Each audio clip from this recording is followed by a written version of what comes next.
Muy buena tarde a todos, un gusto saludarlos, tercer año Grupo B.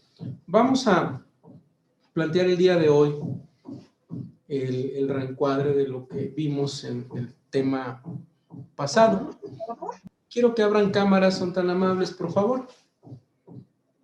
Bien, abran cámaras, muy bien.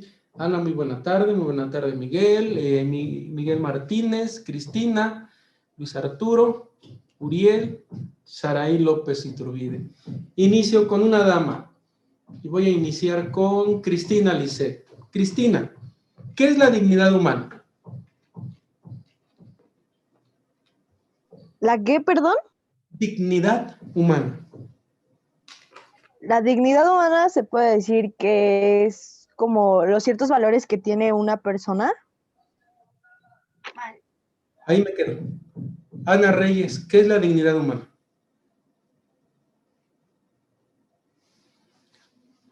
Uriel, si enciende cámara, por favor, y me cambia esa imagen de perfil, si es tan amable. ¿Desde cuándo le iba a decir? Me cambias la imagen, Uriel, por favor, porque esa imagen significa muchas cosas que no voy a explicar. Bien, adelante, Ana Reyes. Su micrófono, hija. Es cuando... Es como lo que estábamos comentando la otra vez. ¿Cómo qué? Cuando... espérame tantito. Es cuando tus amigos te empiezan a decir un apodo y ese apodo influye mucho en ti y te hace poner sonrojado. No solo sonrojado, te causa perjuicio y daño. Acabo de pegarles jurisprudencia en el grupo. Dice una jurisprudencia, para que sí gane Reyes en el uso de la voz. Es una jurisprudencia vigente desde octubre de 2011 en el tomo 3, Tribunales Colegiados de Circuito. Dignidad humana, su naturaleza y concepto. La dignidad humana es un valor supremo establecido en el artículo 1 de la Constitución Política de los Estados Unidos Mexicanos, en virtud del cual se reconoce una calidad única y excepcional a todo ser humano, por el simple hecho de serlo, cuya plena eficacia debe ser respetada. Ahí está la primera palabra para la dignidad humana, respeto. Y protegida, segunda palabra, respeto y protección a la dignidad humana. Nadie puede violentar integralmente, sin excepción alguna. Segunda jurisprudencia. La dignidad humana no se identifica ni se confunde con un precepto meramente moral, sino que se proyecta en nuestro ordenamiento como un bien jurídico circunstancial al ser humano, merecedor de la más amplia protección humana y jurídica, reconocido actualmente en los artículos 1, párrafo primero, 2, párrafo apartado A, fracción 2, tercero, fracción 3, inciso C, el tercero ya debe estar modificado, y 25 de la Constitución Política de los Estados Unidos Mexicanos. Esta es una tesis de jurisprudencia que está aplicable desde el agosto del 16, ya está modificado porque en el 19 modificaron el tercero de la Constitución. Me voy al concepto básico de esto. Resalta ser la base y condición para el disfrute de los demás derechos y el desarrollo integral de la personalidad. Que quede claro, el desarrollo de la personalidad de ustedes parte del respeto y la protección a la dignidad humana. Eso es lo primero que tenemos que encuadrar.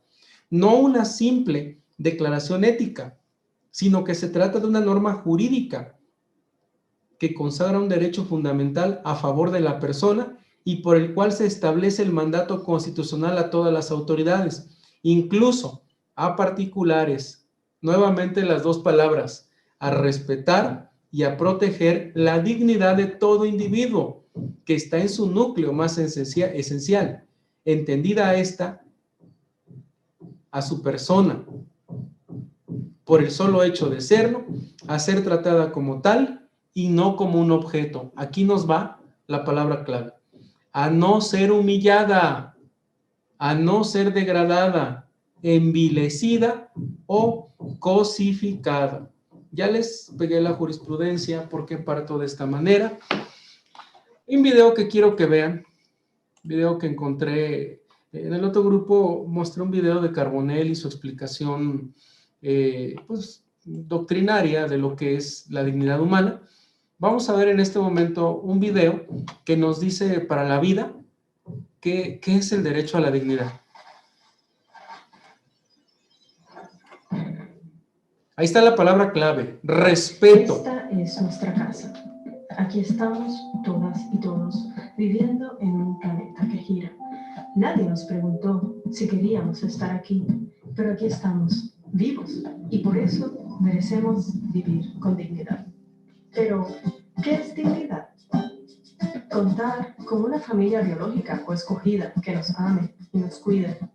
Tener la paz de una vida sin violencia social o ambiental. Y disfrutar de una casa segura que nos proteja y nos cobije. Gozar de la capacidad económica para acceder a una alimentación saludable y nutritiva. Tener derecho a una educación de calidad que no nos menosprecie, que valore nuestras diferencias y fortalezca nuestros talentos, para así conseguir un trabajo digno con una paga justa. Mas, sin embargo, cuando nuestras circunstancias, origen social, raza, nacionalidad, género, orientación sexual, apariencia u otras condicionan nuestro acceso a estos derechos, se nos está negando una vida digna. Esta lucha empieza en ti y en mí, reconociendo nuestro valor. Hay que exigir a los demás respeto por nuestra vida y nuestra dignidad. Nos toca a nosotros y nosotras luchar por nuestros derechos. Necesitamos acceso a la información y el conocimiento que nos garantiza justicia y equidad. No es fácil hacer valer nuestros derechos. Por eso debemos buscar alianzas, pues juntos seremos más fuertes.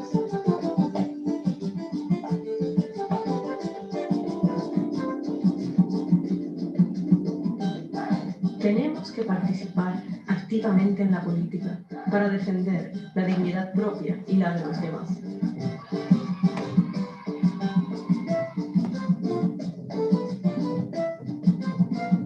Después de todo, no estamos solos.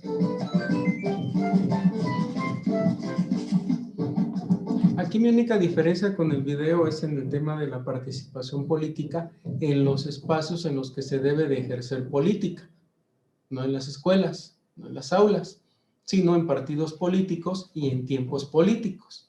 Quizás esta sea la arista que visualizo en el video por fines académicos. Estamos aquí, compartiendo este hermoso planeta azul que gira alrededor del Sol. Merecemos vivir con dignidad este viaje.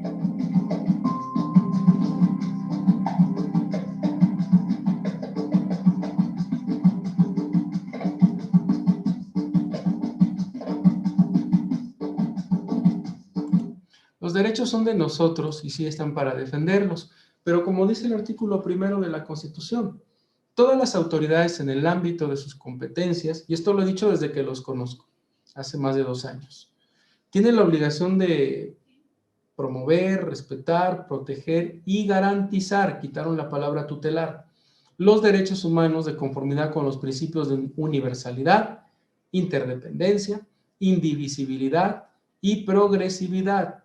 En consecuencia, el Estado deberá prevenir, investigar, sancionar y reparar las violaciones a los derechos humanos en términos que establezca la ley. Y curiosamente, precisamente el artículo 2 de la Constitución dice que la nación mexicana es indivisible y al ser indivisible, la conciencia de nuestra identidad es nuestra, aún en la comunidad indígena. Y sobre todo, nosotros podemos elegir nuestras formas de gobierno, nuestras prácticas y tradiciones, nuestros representantes. Siempre con respeto a las formas de la propiedad, la tenencia de la tierra, para mantener un mejor hábitat y un mejor control de lo que nosotros somos como seres humanos.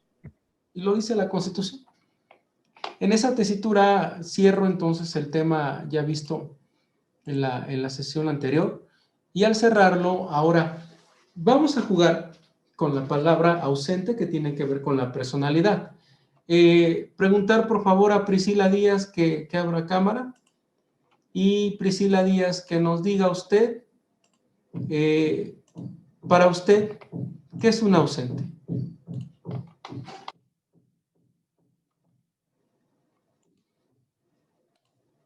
Es una persona ausente, Priscila. No la tengo. Muy bien. Luna Potrero, por favor. ¿Qué es una persona ausente? Que no está presente, que no le interesa. ¿Por qué casos una persona no llega a estar presente? Que usted conozca. No sé, yo siento que es por falta de interés. Yo de repente salgo a la tienda y ya no regreso a mi casa. ¿Me ausenté o me ausentaron? ¿Qué pasó conmigo? ¿Por qué casos desaparece una persona? Tal vez porque la ausentaron o se lo robaron. Así es. Y cuando yo llego a desaparecer, es ahí cuando surge el ausente y el ignorado. Cualquier persona, cualquiera de nosotros puede salir de su domicilio, irse y ya no regresar. Puede ser un atropellamiento, puede ser un robo, un asalto, puede ser el caso que alguien me prive de la libertad para pedir un rescate por mi persona, o puede que yo vaya caminando a través de un lugar, resbale y muera y ahí que son tantas las circunstancias por las cuales yo puedo desaparecer. ¿Qué pasa en eso? En materia penal se habla de lo que es la famosa alerta Amber, qué tan importante es para efectos de poderla sacar adelante. ¿Qué sabe usted, Ana Reyes, de la alerta Amber? ¿Qué sabe de ello? Que se ocupa cuando desaparece una persona. ¿En qué casos? ¿Cómo, disculpe? ¿En qué casos, hija? ¿Cómo opera? ¿Desaparece la persona? ¿Qué tiempo cree usted que tengamos para recuperar a esa persona, para buscarla, para encontrarla? ¿Cómo cree usted que eso funciona? Pues por lo que yo sé, se cuentan 48 horas después de su desaparición y de ahí se abre una carpeta y empieza la investigación. La autoridad te pide 72 horas y en esas 72 horas lo que ocurre es que ocurren muchas cosas. Esa persona puede ser llevada a otro estado, llevada a otro país, si es que hay un tema de trata de blancas. Realmente de la alerta Amber poco ubicamos todos. Y yo creo que para localizar a una persona lo primero que tenemos que tener, pues sin duda, es el hecho de acortar los tiempos, pero también tomar conciencia todos nosotros de cuándo tenemos que informar a la familia a dónde vamos, de cómo tenemos que tomar conciencia en todos nuestros actos. Cuando digo todos, me refiero a todos. Tener la confianza como dama o como varón con la familia para enterarle de a dónde voy a ir y con quién voy a ir y cuál es mi ruta. Porque lo que ocurre cuando desaparece una persona, si hay una novia o un novio que sea complicado en temas de salud, lo que va a pasar en salud mental es que puede que se enoje, puede que alguien vaya a terminar con ese alguien en la relación de pareja, puede que yo me suba a un Uber, puede que me suba a un Didi, como le llamen al otro vehículo, y esta persona no tenga rasgos de control en su personalidad, en su sociopatía o psicopatía, y esta persona me haga desaparecer, sea yo varón o sea yo mujer. ¿Qué procedimiento debo seguir? O sea, es la primera pregunta que tenemos que brincar. ¿Qué procedimiento?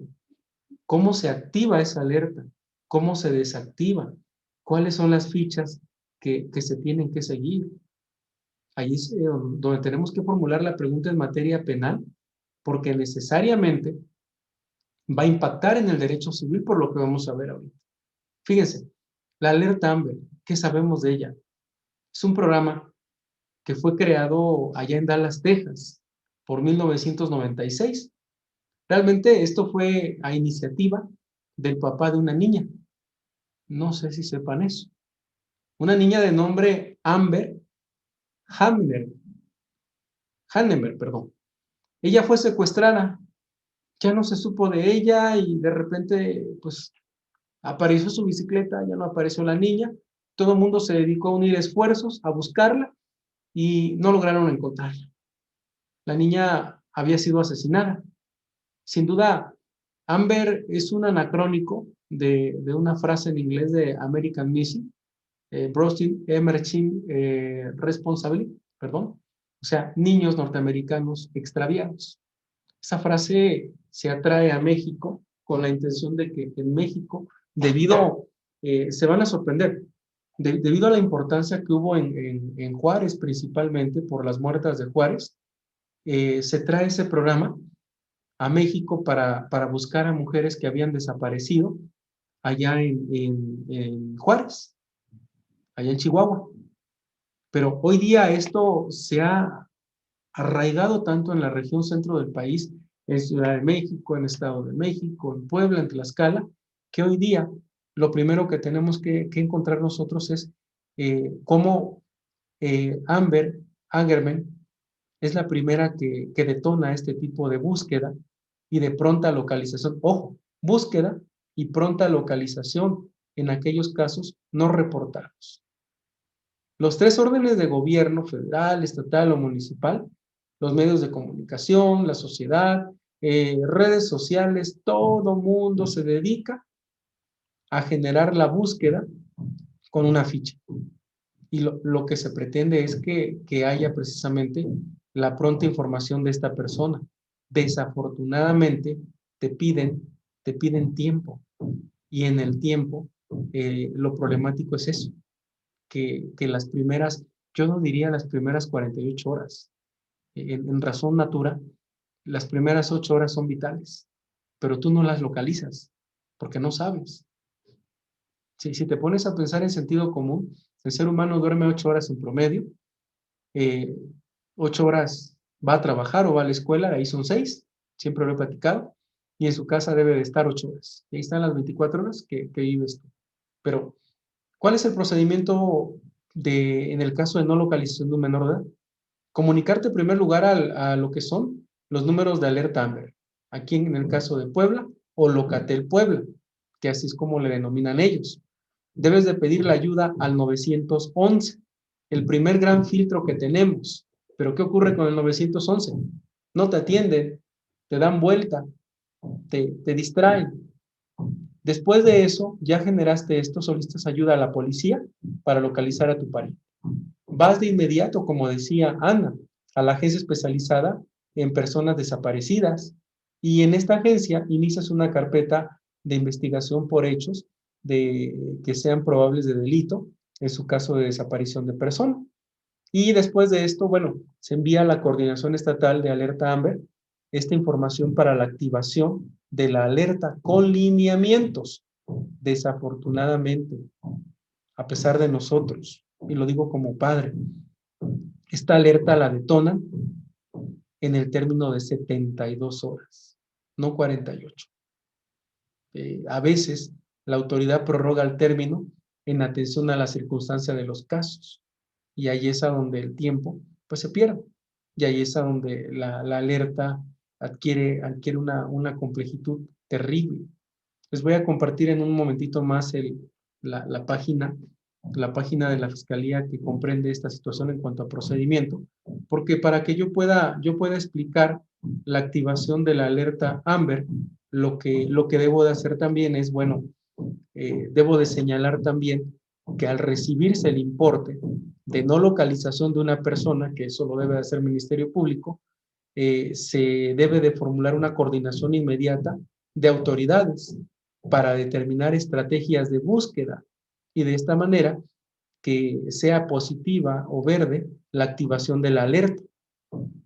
Ha ocurrido en el mayor de los casos en que, y lo digo con mucho respeto, en que en ocasiones las niñas pues se van con el novio o se van con las amigas porque se pelean en la casa o los niños hacen lo mismo. Si tú te enojas con papá, con mamá, con la familia, por favor, Lo más que va a pasar es que del enojo no suceda, pero informa a tu familia a dónde vas a ir. O sea, que tu familia sepa qué vas a hacer para que de esta manera ocurra, que tu familia sepa que estás tomando una estrategia de distanciamiento, pero controlado. Puebla tiene la complejitud de que está cerca de Tlaxcala, y en Tlaxcala hay un municipio en el que a nivel nacional ocupa el primer lugar nacional de trata de blancas. Qué complejo. Tiene esa tesitura. Ya fijado el cómo se va la persona, cómo desaparece, ¿qué es lo que tenemos que hacer? Si la persona tiene un apoderado legal, él o ella puede actuar en sus negocios en base a los poderes, en base a los alcances que los poderes notariales tengan. Pero ¿qué ocurre si la persona desaparece y ya pasaron las 72 horas? Lo primero que tienes que hacer es, de inmediato, nombrar a través de la promoción de medidas preparatorias para juicio, nombrar un tutor provisional, un curador provisional, para que ambas personas se hagan cargo de iniciar los procedimientos que se van a seguir. ¿Cuáles son esos procedimientos? Al radicarse la demanda, se tiene que promover el que se dirijan edictos, se publiquen en el periódico de mayor circulación y en el periódico oficial del Estado de Puebla, en el que se invite a la persona desaparecida, cuando tenga bienes, a que se presente en un plazo que va a ir de 3 a 6 meses y que se dicten medidas de aseguramiento de los bienes. ¿Qué es un aseguramiento? Que los bienes míos, la diligenciaria Ana Reyes, del Juzgado Familiar Segundo, llegue a mi domicilio y haga un inventario de bienes y diga: en la casa de Ángel Amado, es una casa de esta situación, adentro de ella hay tantas recámaras, en la recámara 1 hay tantos bienes, en la recámara 2 hay tantos bienes, en la recámara 3 hay tantos bienes, en la recámara 4 hay tantos bienes, en su despacho hay esto, en su sala hay esto, en su cocina hay esto. Todos estos bienes se toman fotografías y en acta circunstanciada se sostienen los bienes que están ahí detallados. Después de esto, se publican los edictos y se remiten también en copia a los cónsules mexicanos para que ellos difundan en todo el planeta. Eso es lo que dice la ley. Pero, ¿qué ocurre si hay hijos? Si hay hijos menores de edad, el otro cónyuge asume la patria potestad. Si desaparecen los dos, tendrían entonces los abuelos paternos que iniciar el ejercicio de esa custodia dativa o de esa custodia dativa, para después de ello iniciar un procedimiento, como lo estoy narrando en el párrafo segundo, para efectos de que se hagan responsables de los menores de edad. Obviamente se va a dar vista al Ministerio Público y al DIF municipal para que declaren lo que en derecho corresponde, y siempre y cuando se proteja a los menores. Cumplido el plazo de llamamiento, si no hay apoderado legal, si no hay nadie presente, se va a nombrar un representante. Ese representante en el juicio va a tener el fin de ser un albacea, un tutor provisional, que va a tener un curador provisional. El tutor es el que va a ejercer actos jurídicos, el que va a cuidar, el que va a vigilar, pero el vigilante mío va a ser el curador. Ese es el que observa todo y me dice: te equivocaste, cobraste de más, cobra esto, tú tienes el deber de cobrar esto. Es el que vigila todo. En ese camino, sí es importante señalar que quiénes van a ser las personas que tengan la facultad de nombrar un depositario de bienes. Necesariamente el representante de la persona que ya no está, el Ministerio Público, a cualquiera que le interese el trámite como tercero extraño, aquel al que le debas dinero y aquel que quiera defender tus intereses. El cónyuge puede ser uno de ellos, incluso los ascendientes, los descendientes y sobre todo los excónyuges, si es que yo soy soltero por divorcio. Ya me divorcié de ella, ya no es mi esposa, pero están mis hijos, ella puede llegar a asumir la responsabilidad de mis hijos y a su vez ser la curadora porque tentativamente, o la tutora, porque tentativamente ella va a ser la representante de los menores en una sucesión intestamentaria que mi persona tenga. A falta del cónyuge, a falta de descendientes, de ascendientes, fíjense que entrarían asistencia pública y desde luego la UAP como presuntos herederos o como terceros extraños con interés. Si yo no tuviera ningún familiar, necesariamente la UAP y la asistencia pública se quedarían con mis bienes. Estoy hablando de quien tenga bienes. De quien no tenga nada, no ocurre nada. Queda una persona en ese estilo. Y curiosamente, el procedimiento de publicación de edictos se vuelve a hacer al año. La ley dice a cada año. ¿Por qué? Al segundo año cumplido, ese tutor provisional, ese tutor con ese curador también provisional, se vuelve tutor definitivo y curador definitivo. ¿Cuál es la intención de todo esto? Que cuando ya se cumplan los 3 años que la ley marca,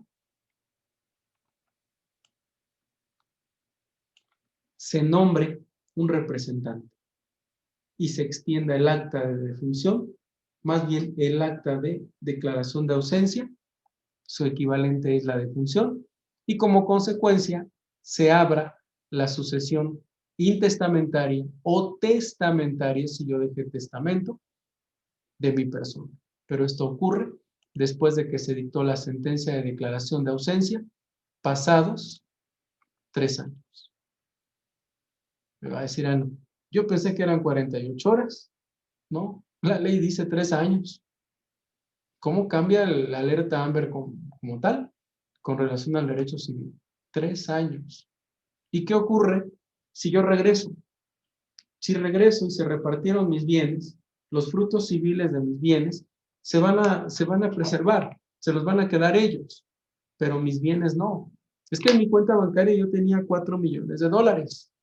Bueno, pues los productos que hayan generado esos $4 millones son de las personas que se los hayan aplicado, pero los 4 millones son míos, las casas son míos, los coches, los muebles, todo lo que haya estado cuando yo desaparecí. Sus frutos civiles y sus productos, eso se los quedan ellos. ¿Quién puede pedirte la declaración de ausencia? Operan 2 figuras. Los presuntos herederos legítimos, cuando no hay un testamento, y los herederos instituidos por un testamento. Ahora, ¿quién más?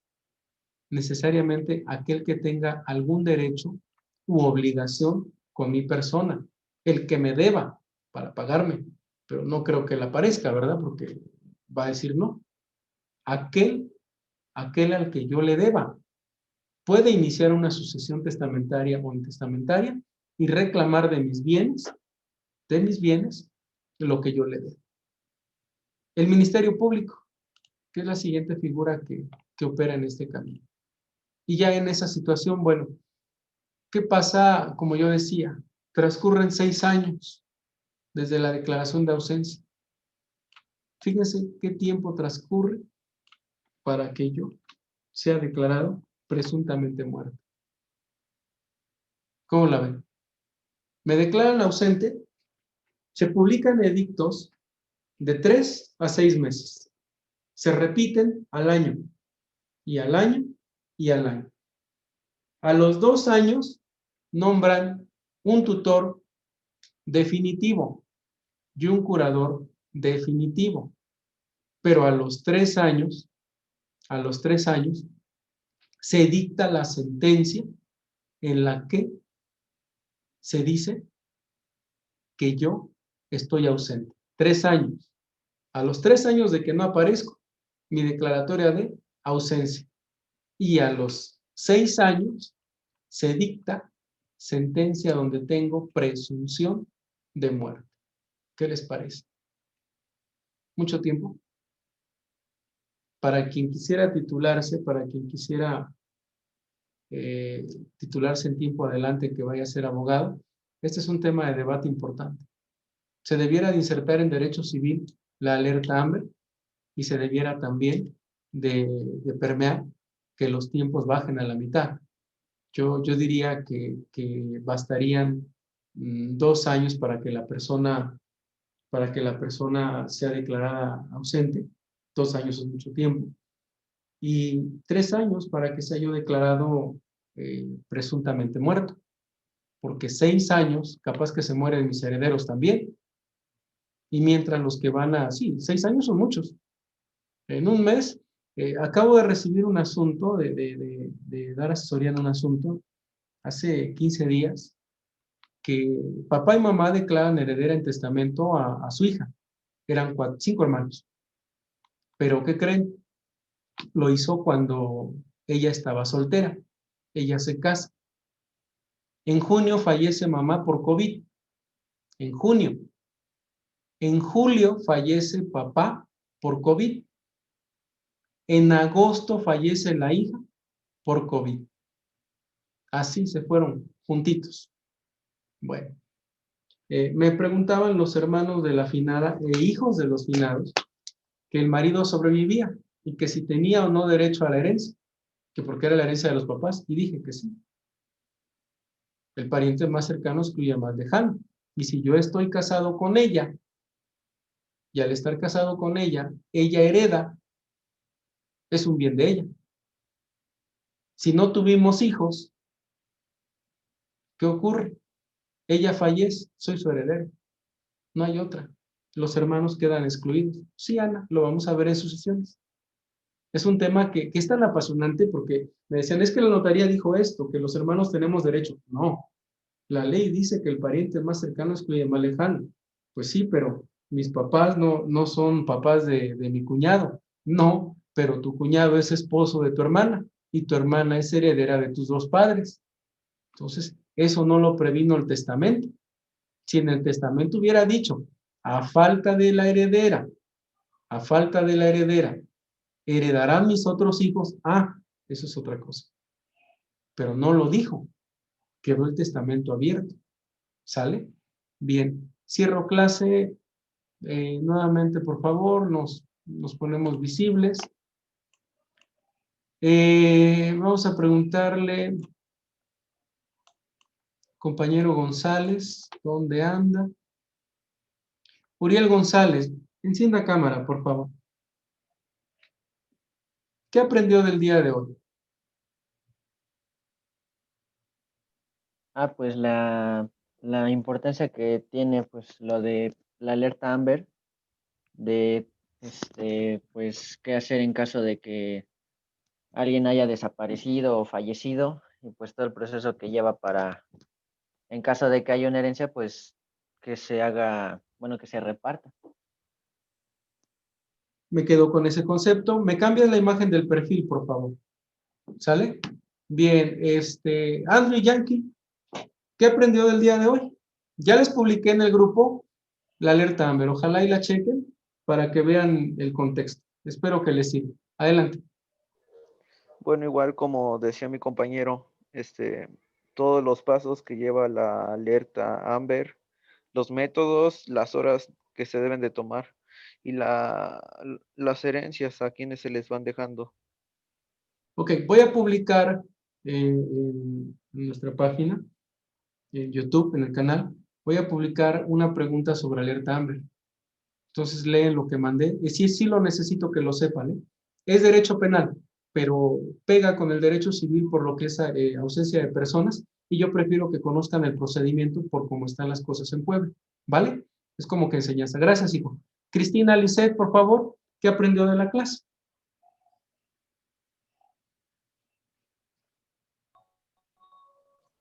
Pues lo que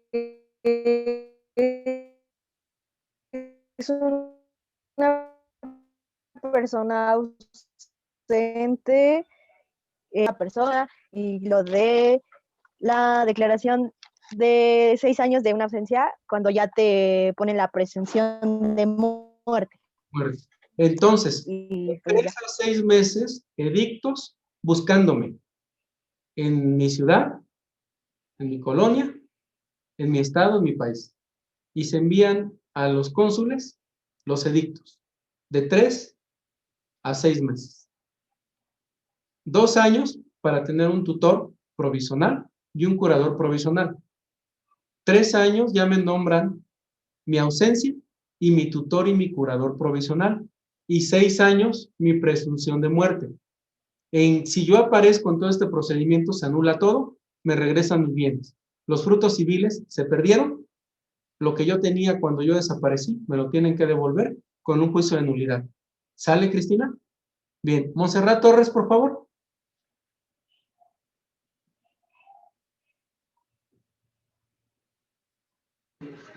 Bueno, igual lo que yo aprendí del tema es que, pues, de las, ¿cómo se llama? De las alertas ARME, bueno, esas que todo el proceso que se tiene que hacer y que también, si una persona, bueno, si alguien se muere, bueno, del caso que usted dijo, que se murió la mamá, se murió el papá y se murió la hija, entonces se tiene que hacer un progreso para la herencia y que se tienen que mandar al, si no me recuerdo, creo que era el cuñado de su hermana, algo así, porque dice que el contrato se quedó abierto, entonces se tiene que hacer los progresos para repartir la herencia. Testamento. No hay un testamento público abierto donde ella fue la única heredera y no se dejó a los hermanos. Bien. Dios los bendiga. Excelente tarde a todos. Publico el video y la pregunta. Bye bye. Hasta luego.